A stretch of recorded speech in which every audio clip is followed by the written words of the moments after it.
proklamasi. Kami bangsa Indonesia dengan ini menyatakan kemerdekaan Indonesia.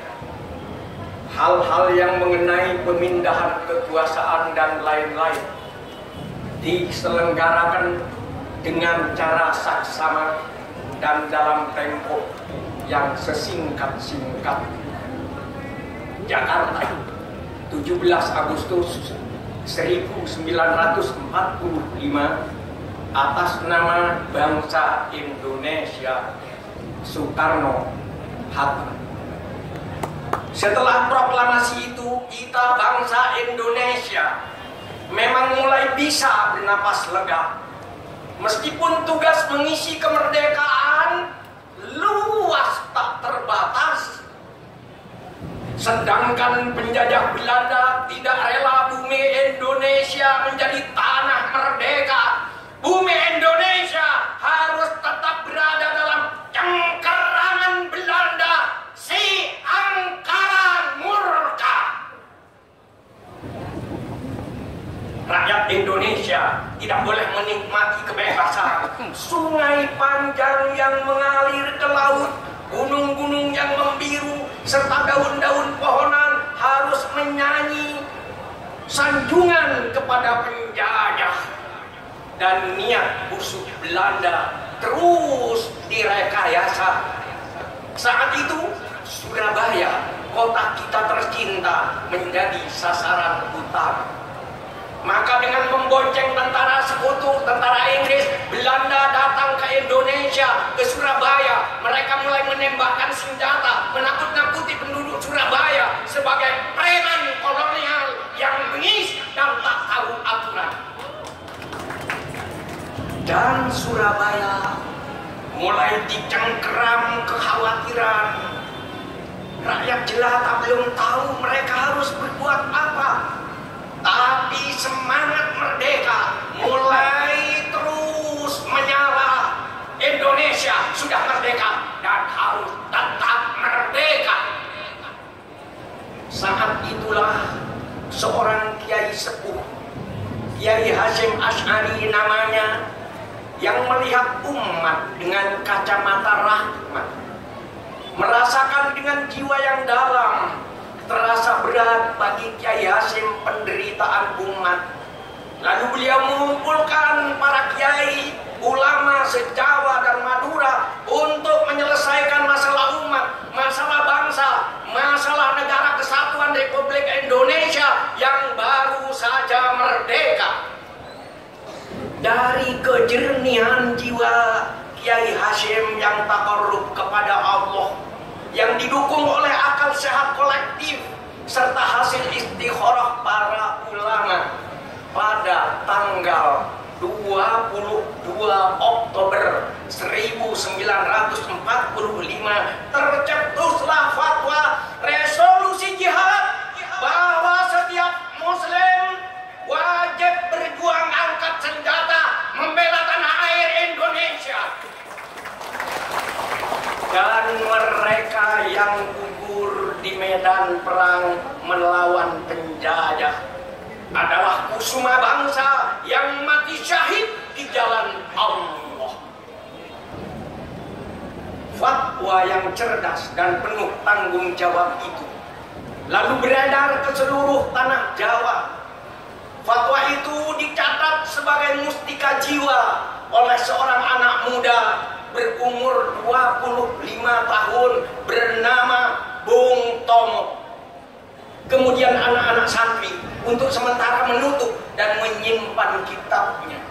Para petani lalu meninggalkan sawahnya dan mengasah parang dan pedangnya. Yang lain menyiapkan bambu runcing sebagai senjata. Dan tentara keamanan rakyat bersiap dengan senjata apa adanya untuk menyambut kedatangan musuh dengan iman kepada Allah serta keberanian yang sempurna. Amboi, jangan lupakan peristiwa itu. 10 November 1945 tanggalnya, tentara sekutu dan Belanda datang lagi dengan niat memporak-porandakan Surabaya serta hendak menghancur leburkan semangat kemerdekaan Indonesia. Bung Tomo berteriak, Allahu Akbar, Allahu Akbar, Allahu Akbar. Teriakan takbir Bung Tomo mengangkasa di langit Surabaya. Arek-arek Surabaya, para santri, tentara keamanan rakyat, pedagang kecil, buruh, serta para pemberani lainnya terjun ke medan perang membela kemerdekaan. Allahu Akbar, Allahu Akbar, Allahu Akbar. Surabaya menjadi lautan api. Allahu Akbar. Surabaya banjir darah. Jasad para pahlawan yang ditembus senjata musuh bergelimpangan di jalan-jalan raya. Luka-lukanya yang merah mekar laksana bunga mawar yang bersanding dengan keikhlasan jiwa mereka yang putih laksana melati.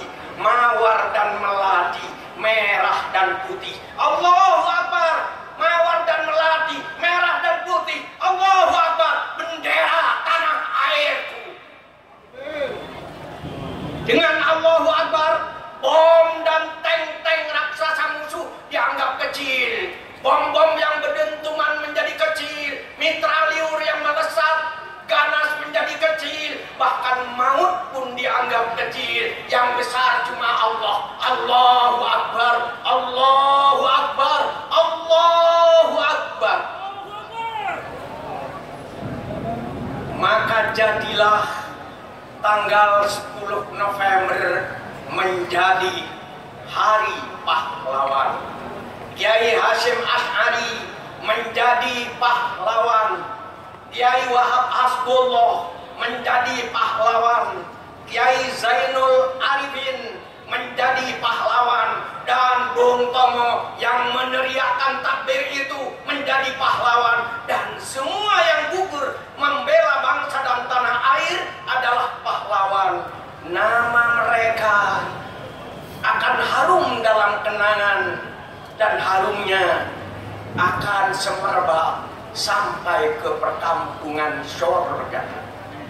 Saat ini, malam ini, mari kita ambil apinya sejarah, bukan abunya sejarah, agar kita menjadi manusia yang cinta kepada bangsa dan tanah air. Kenapa kita harus cinta kepada bangsa dan tanah air? Kita semua minum air Indonesia menjadi darah kita. Kita semua makan beras dan buah-buahan serta ikan Indonesia menjadi daging kita. Kita menghirup udara Indonesia menjadi nafas kita. Kita bersujud di atas bumi Indonesia, berarti bumi Indonesia adalah sajadah kita.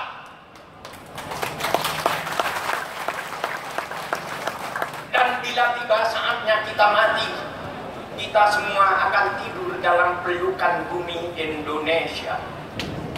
Daging kita yang hancur membusuk akan bersatu kembali dengan harumnya bumi Indonesia.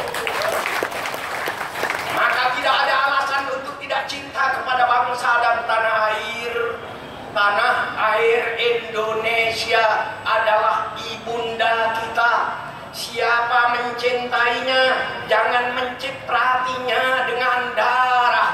Siapa yang mencintai ibunda kita Indonesia, jangan mengisinya dengan kebencian dan permusuhan serta fitnah. Indonesia, Nusantara, bumi yang indah untuk menyuburkan ketakwaan dan kasih sayang.